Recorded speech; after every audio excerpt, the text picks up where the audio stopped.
Selamat pagi anak-anak Miss yang menonton pada pagi hari, selamat siang yang menonton pada siang hari, dan selamat sore dan selamat malam bila menontonnya pada sore hari dan pada malam hari. Ketemu lagi kita dalam video kali ini. Nah, jika kemarin kita sudah selesai dalam subtema 3, sekarang kita akan masuk dalam subtema 4 tematik 3H.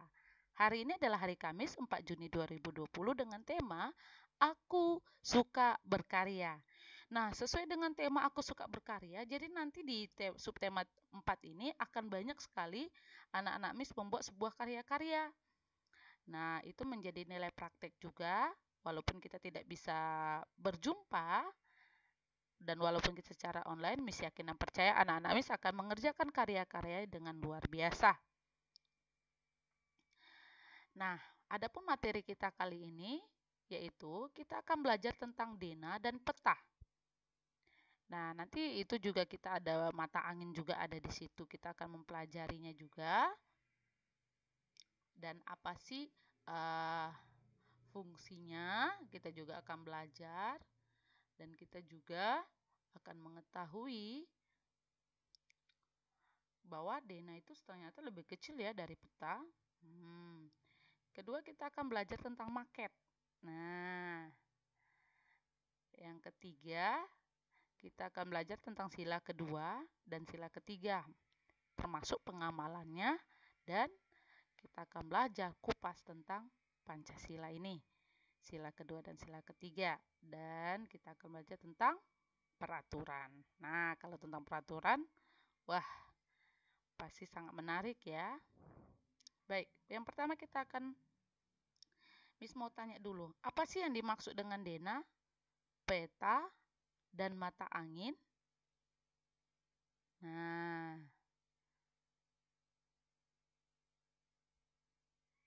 dena, peta, dan mata angin. Kita belajar pertama tentang dena. Dena adalah gambar yang menunjukkan letak kota, jalan, ruangan dalam suatu rumah atau bangunan dan lokasi terbatas. Lalu, kalau peta itu adalah gambar yang menunjukkan lokasi yang lebih luas dan lebih detail, letak tanah, laut, sungai, dan gunung. Nah, sehingga dena itu adalah bagian kecil dari suatu peta. Nah, apa fungsinya peta dengan dena ini? Fungsi peta dan dena itu sama, yaitu mempermudah untuk mengetahui dan menemukan suatu lokasi. Tetapi lokasi yang ditunjukkan pada dena itu tidak seluas pada peta ya. Nah, yang terakhir yaitu mata angin. Nah, mata angin itu adalah panduan yang digunakan untuk menentukan arah. Nah, kita ada 8 arah mata angin loh. Apa aja ya? Nah, saksikan ya terus dan lihat terus videonya detail satu persatu ya. Nah, bagaimana sih contoh dena peta? Nah, ini dia Miss kasih. Contoh gambar dena rumah. Ini biasanya digunakan oleh arsitek loh. Nah, dena rumah tipe 60 itu dicontohkan seorang arsitek itu seperti ini. Denahnya, ini gambar rumahnya. Lalu, kita juga melihat gambar peta. Biasanya peta itu kan tadi katanya lebih luas tuh dari dena. Nah, kita lihat petanya. Ini dia peta Indonesia. Nah, ini ya. Di mana kita? Kita ada di Pulau Batam, Kepulauan Riau. Mata angin. Tadi kan Miss sudah jelaskan tuh kan. Mata angin itu ada 8 arah. Coba perhatikan ini. U, T, L, T, T, G, S, B, D, B, B, L. Apa sih arti U? Apa sih arti TL? T, B, B, D, T, G, S, B, L. Apa sih artinya? Coba anak-anak bis perhatikan bukunya di subtema 4. Apa? Yo. Nih, Miss kasih. U itu artinya utara, TL timur laut, T timur, TG timur tenggara, T Timur, TG Tenggara, E Selatan, BD Barat Daya, B Barat, Barat Laut, BL. Atau seperti ini. Nah, ini lebih jelasnya ya. Udah nggak disingkat-singkat. Nah, untuk mata angin ini, atau untuk Dena tadi, untuk ini, kerjakan ayo jawab dan berlatih di halaman 133. Ayo berlatih dan lakukan halaman 152 dan ayo berlatih di halaman 162 dan 165. Itu dikerjakan nanti sehabis video ini selesai ya anak-anak. Oke, kita masuk sekarang sudah selesai dalam Dena, peta, dan mata angin. Kita masuk dalam materi yang kedua yaitu maket. Apa yang dimaksud dengan maket? Atau ada nggak anak-anak Miss yang sudah pernah membuat maket? Nah, nanti di tugas terakhir itu ya, maket, anak-anak Miss akan membuat maket.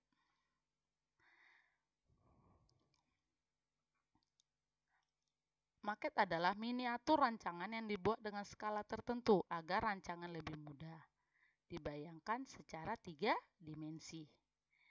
Nah, maket biasanya digunakan oleh arsitektur untuk memudahkan orang lain melihat hasil rancangan bangunannya. Bagaimana contohnya? Nah, anak-anak Miss bisa lihat di buku. Ini contoh gambarnya Miss ambil yang dari buku ya, agar anak-anak Miss juga bisa melihat. Nah, ada gambar rumah, pagar, ada pohon agar lebih menarik katanya kan. Ini adalah contoh maket. Dan nanti di tugas terakhir sih, bukan tugas hari ini, mungkin tugas di hari Jumat, anak-anak Miss akan membuat maket. Nah, kita masuk materi selanjutnya. Ketika kita membuat maket ini, kalau kita berkelompok, itu kan kita akan saling bekerja sama. Nah, kira-kira saling bekerja sama itu termasuk pengalaman sila keberapa anak-anak Miss?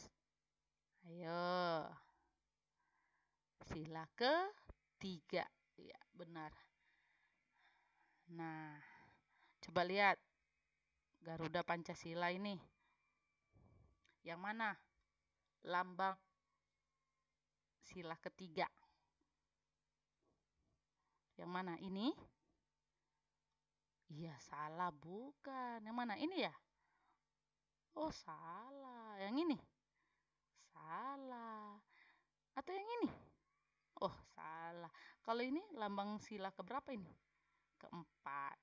Ini 1. Ini 2. Ini? Ayo. 5 atau 3?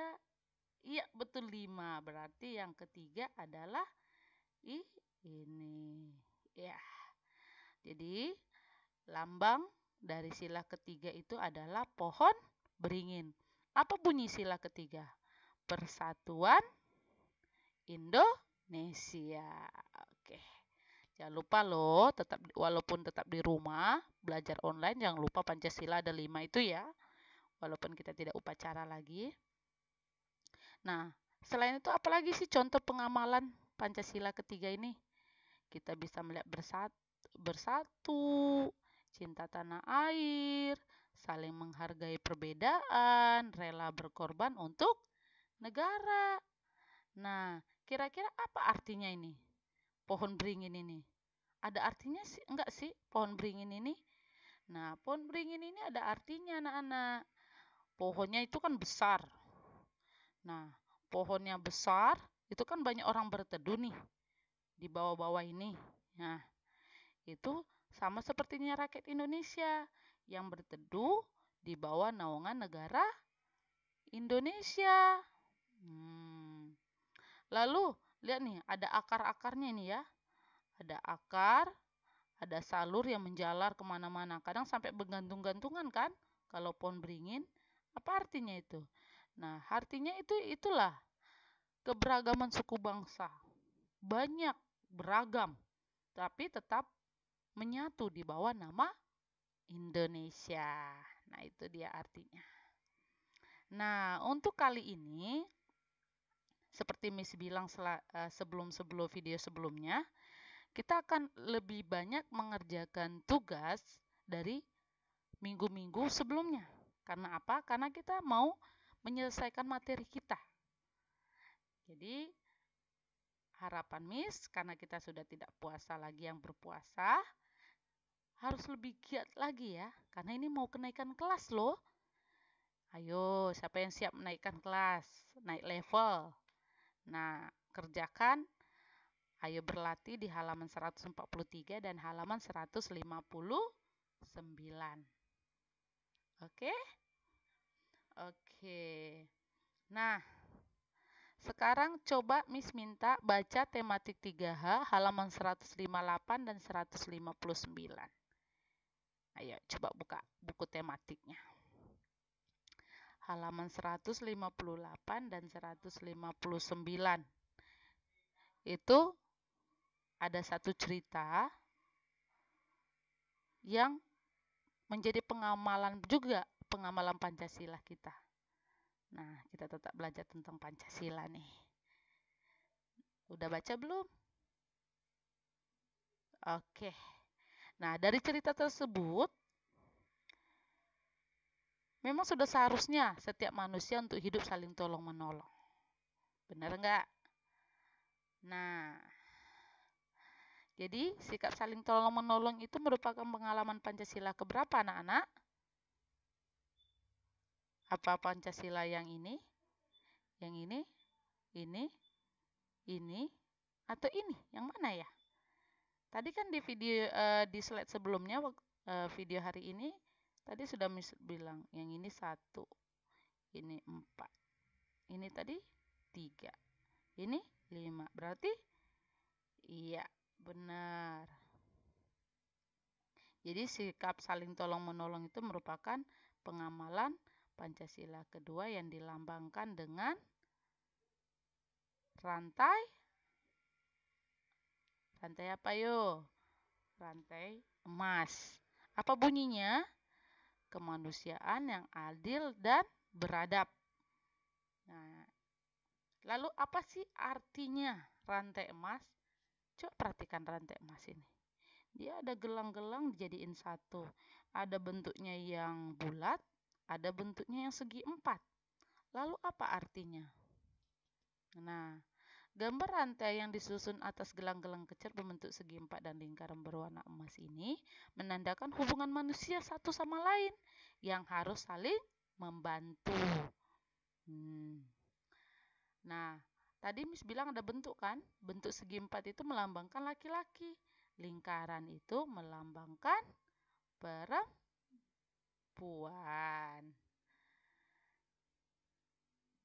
Nah, tetap ada tugas. Kerjakan ayo berlatih halaman 160 ya anak-anak Miss. Semangat. Pasti anak-anak Miss ini bisa. Kan mau naik level. Tetap semangat ya walaupun agak banyak sih Miss tahu kok. Oke, kita masuk dalam peraturan. Nah,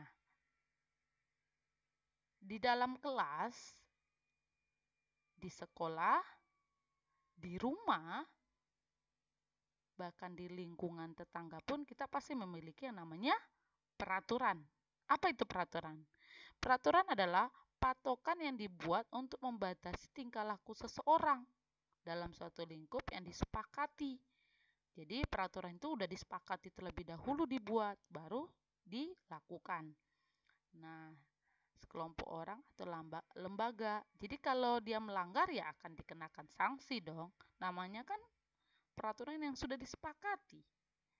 Nah, jadi kalau ada peraturan, maunya kita harus mentaatinya agar tidak kena sanksi. Nah, apa fungsi peraturan itu anak-anak Miss? Coba pikir sejenak. Apa fungsinya? Fungsi peraturan itu adalah membuat hidup kita menjadi disiplin, memenuhi tanggung jawabnya, dan keadilan terwujud.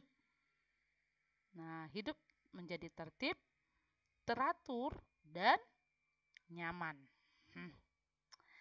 Nah, ini singkatnya ya tentang peraturan. Jadi dengan kita menaati peraturan, maka hidup kita menjadi disiplin. Kita bisa memenuhi tanggung jawab kita. Keadilan terwujud. Hidup kita jadi tertib, teratur, dan nyaman. Oke, karena peraturannya kita belajar menyelesaikan tugas.